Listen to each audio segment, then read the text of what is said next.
एक आदमी था, बेचारे को दिखाई नहीं देता था, भिखारी था, और लोग भंडारे में गए, खीर खाकर लौटे। उस अंधे ने कहा अब तुम हमें नहीं ले गए। वो लोग बोले तुम गए कहाँ थे, तुमको बहुत ढूंढा, तुम्हें ले जाते। तो क्या बताएं, भोजन तो यहाँ भी मिल गया, लेकिन तुम भंडारे में गए थे, क्या खा के आए? अंधे आदमी ने पूछा। वो लोग बोले और तो सब सामान था, खीर बहुत बढ़िया थी। अब अंधा आदमी बोला खीर कैसी होती है, अब समझाओ उसे। तो एक बोले उसमें क्या, हम समझा देते, सफेद सफेद होती है। तो बोला सफेद सफेद सफेद कैसा होता है? एक बोला जैसे बगुला। तो बोला बगुला कैसा होता है? तो उस एक आदमी ने उस अंधे का हाथ पकड़ा, अपना हाथ ऐसे टेढ़ा किया, बोले ऐसा होता बगुला। वो आदमी बोला समझ गए, ऐसा बगुला और ऐसे ही सफेद सफेद, ऐसे ही खीर। तो बोले अरे बाप रे, बड़ी टेढ़ी खीर रही होगी। बोलो अब समझा? वो तो सोई जान ही जे देव जनाई, भगवान जिसे समझाते हैं वही समझ पाता है। अच्छा, अब हम लोगों के साथ भी बड़ी समस्या है। अरे कोई न समझे तो समझाने वाले को भी समझ लेना चाहिए, और समझने वाला ना समझ रहा हो तो समझाने वाला कहता समझा के ही रहेंगे, क्योंकि उसके भी अभिमान को चोट लग देगी, हम तो समझा ही लेंगे। अरे भाई, एक उदाहरण बड़ा अच्छा है। शून्य की बात कही गई। हमने कहा आजकल का ही उदाहरण देखो। आप टेलीविजन देखते हैं, है ना? ये बात अलग है कि यहाँ कहोगे नहीं, सिर नहीं हिलाओगे कि देखते हैं, पर देखते तो हैं, है ना? और उसमें कोई पाप नहीं, देखते हो तो देखते हो, उसमें क्या है? हम तो उदाहरण दे रहे हैं, हम ये थोड़ी पूछ रहे हैं कि टेलीविजन में आप क्या देखते हैं।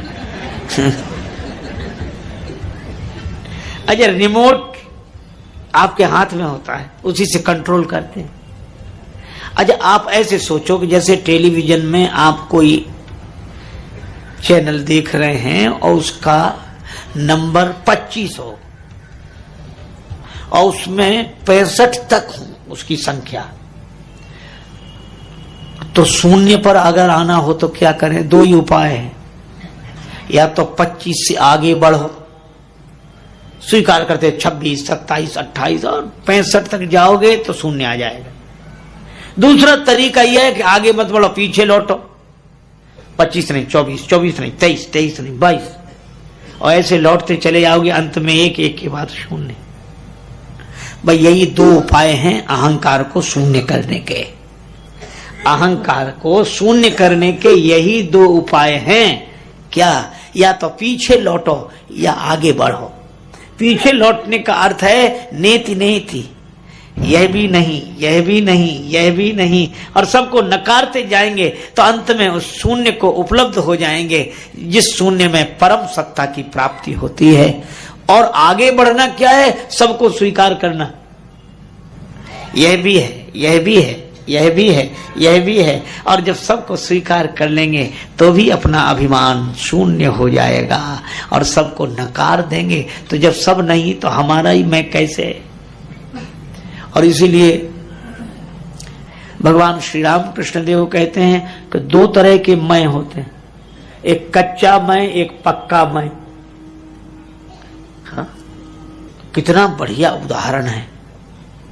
कच्चा मैं और पक्का मैं दो हैं हम लोगों का। और इसीलिए तुलसीदास जी दोनों मैं की बात करते हैं। एक मैं को वे माया कहते हैं, मैं और मोर तोरते माया, और एक मैं को वो ब्रह्म कहते हैं, सोते ताई तो ही नहीं भेदा। तो कभी कभी लगता है कि हमारे जीवन में दो मैं हैं। हाँ हैं। कैसे? आप ऐसे सोचो कि जब आप सपना देखते हो तो आज तक किसी आदमी ने ऐसा सपना नहीं देखा होगा जिसमें उसने अपने को न देखा हो।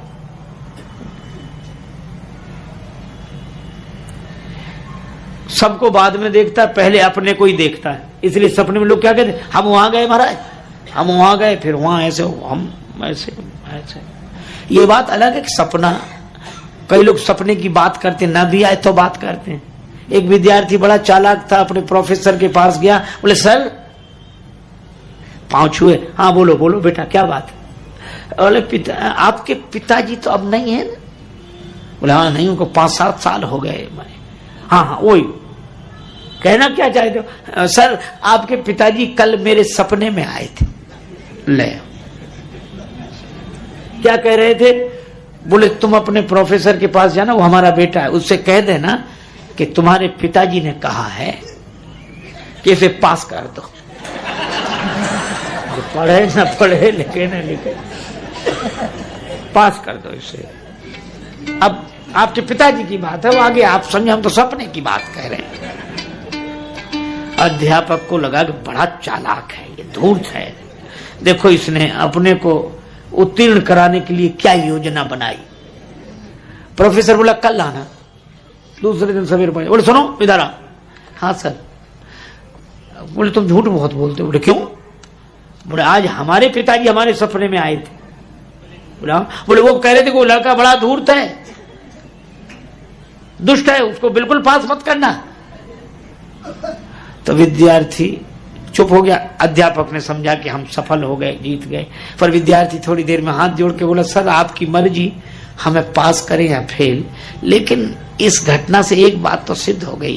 क्या? बोले आप नाराज मत होना। क्या? बोले आपके बाप भी यार 2 कौड़ी के, हमसे कुछ कहते हैं, आपसे कुछ कहते हैं।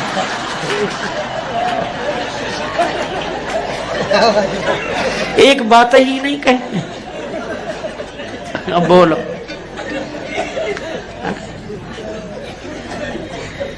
तो कुछ लोगों को सपने नहीं आते तो भी सुनाते, क्योंकि ऐसा हुआ ऐसा हुआ। लेकिन मैं हमसे कह रहा था कि सपने में हर व्यक्ति अपने को देखता है। तो एक तो आता जाता दिखता है कि हम वहां गए, उनसे मिले। तो एक मैं आपका वो है स्वप्न पुरुष, और एक आपका मैं वो है जो सपने को देख रहा है। सपने को देखने वाला और सपने में अपने को देखने वाला। तो अपने को जब हम देखते हैं तो देखते हैं कि हम खड़े हैं, और जबकि सपना देखते समय तो हम पड़े हैं। इसका अर्थ यह है कि यही 2 मैं हो गए, एक दिखने वाला मैं और एक देखने वाला मैं। तो ये जो दिखने वाला मैं है यही माया है, यह स्वप्न पुरुष ही, यही अहम ने एक आकार ग्रहण कर लिया।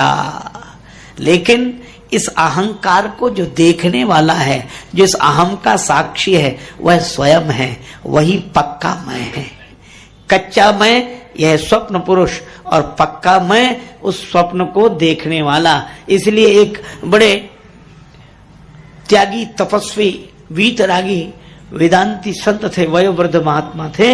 वे एक वाक्य में अपना संदेश देते थे। वो कहते थे कि देखो देखो, देखने वाले को देखो।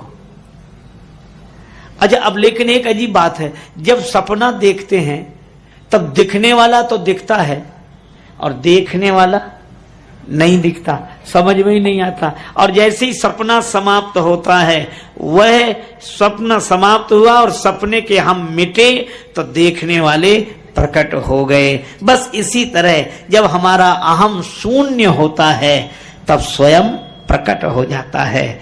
और अहम, अच्छा सपने में दिखने पर भी न वो कभी था, न है, न होगा, लेकिन न उसे झूठा कह सकते हैं, न उसे सच कह सकते हैं। एक संत ने बड़ा अच्छा उदाहरण दिया, जैसे हल्दी और चूना, हा? दोनों मिला दो तो लाली प्रकट हो जाती, लाल। अब वो लालिमा न तो झूठी है न सच्ची है, उसमें लालिमा है ही नहीं। वो तो हल्दी चूना 2 के संयोग से ये तीसरा प्रकट हो गया, और वो प्रकट हो गया जो है नहीं। और दिख वैसे ही रहा है। इसी तरह जड़ और चैतन्य के संयोग से यह अहम तो प्रकट हो गया। स्वप्न पुरुष की तरह जब यह शून्य होता है तब स्वयं प्रकट होता है। यह ज्ञानी जनों की भाषा है, पर भक्त भी यही, जब भक्त का अहम शून्य हो जाता है तब परमात्मा प्रकट हो जाते हैं। हनुमान जी का अहम बिल्कुल शून्य हुआ। अस कह कपि गदगद भयउ भरे बिलोचन नीर, जब मौन हो गए और उस मौन की दशा में भगवान की वाणी प्रकट हो गई। कहे राम वियोग तव सीता।